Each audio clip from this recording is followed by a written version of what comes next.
जय श्री कृष्ण। प्रिय पाठकों, कैसे हैं आप? आशा करते हैं कि आप स्वस्थ और प्रसन्न होंगे।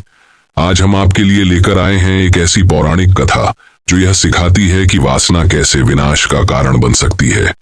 आइए जानते हैं सुंद की कथा। हिरण्यकशिपु के वंश में राक्षस निकुंभ के दो पुत्र हुए, सुंद और उपसुंद। ये दोनों भाई अपने समय के शक्तिशाली राक्षस थे। दोनों में इतना प्रेम था कि उन्हें दो शरीर और एक आत्मा कहा जाता था। दोनों के स्वभाव, रुचियां और विचार समान थे। वे हमेशा साथ रहते, साथ खाते पीते और कभी एक दूसरे के बिना कहीं नहीं जाते थे। दोनों एक दूसरे को खुश और संतुष्ट रखने की कोशिश करते। दोनों भाइयों ने अमर होने की इच्छा से कठोर तपस्या शुरू की। वे विंध्याचल पर्वत पर गए और केवल वायु का सेवन करते हुए साधना करने लगे। उनके शरीर पर मिट्टी जमा हो गई। अंततः उन्होंने अपने शरीर का मांस काट काट कर हवन करना शुरू किया।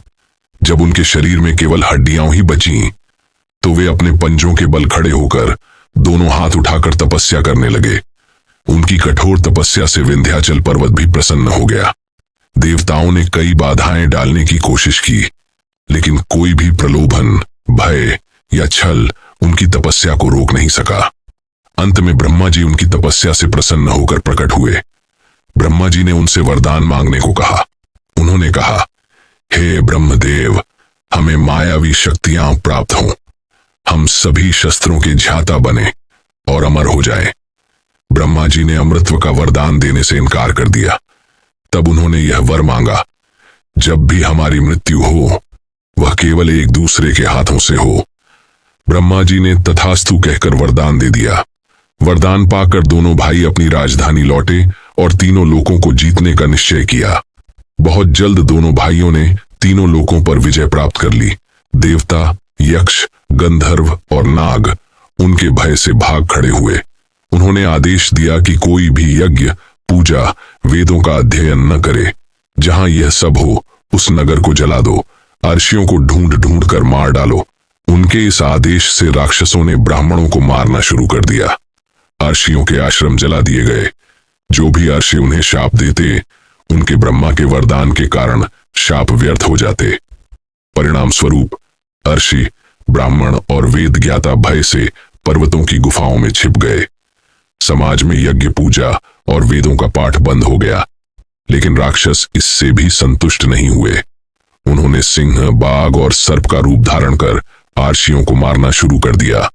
अत्याचारों से त्रस्त होकर अर्षि और देवता ब्रह्मा जी के पास गए। ब्रह्मा जी ने विचार कर विश्वकर्मा को बुलाया और एक सुंदर स्त्री बनाने का आदेश दिया।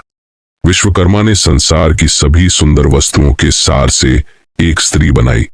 उसका हर अंग बेहद आकर्षक था। ब्रह्मा जी ने उसका नाम तिलोत्तमा रखा। जब तिलोत्तमा ने ब्रह्मा जी से आदेश पूछा, तो उन्होंने कहा, तुम सुंद उपसुंद को आपस में लड़ाकर उनका विनाश करो।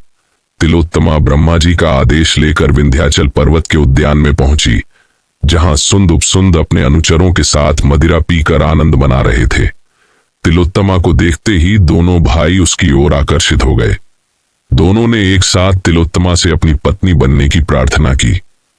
तिलोत्तमा मुस्कुराते हुए बोली, पहले तुम दोनों यह तय करो कि मैं किसकी पत्नी बनूं। तिलोत्तमा के रूप और कामदेव के प्रभाव में दोनों भाइयों का प्रेम खत्म हो गया। शराब के नशे में डूबे और काम वासना से अंधे, दोनों में भयंकर लड़ाई शुरू हो गई। दोनों ने एक दूसरे पर अपनी गदा से प्रहार किया। उनका शरीर कट गया और खून की धारा बहने लगी। अंत में दोनों भाई एक दूसरे के हाथों मारे गए। तिलोत्तमा ने ब्रह्मा जी का आदेश पूरा किया और स्वर्ग की सर्वश्रेष्ठ अप्सरा बन गई। देवताओं ने पुनः स्वर्ग पर अधिकार कर लिया।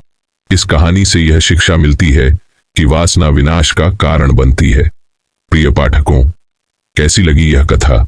आशा करते हैं कि आपको यह कथा पसंद आई होगी। अगली बार फिर मिलेंगे एक और भक्तिपूर्ण कथा के साथ। तब तक अपना ख्याल रखें, मुस्कुराते रहें और दूसरों के साथ खुशी बांटते रहें। हर हर महादेव। धन्यवाद।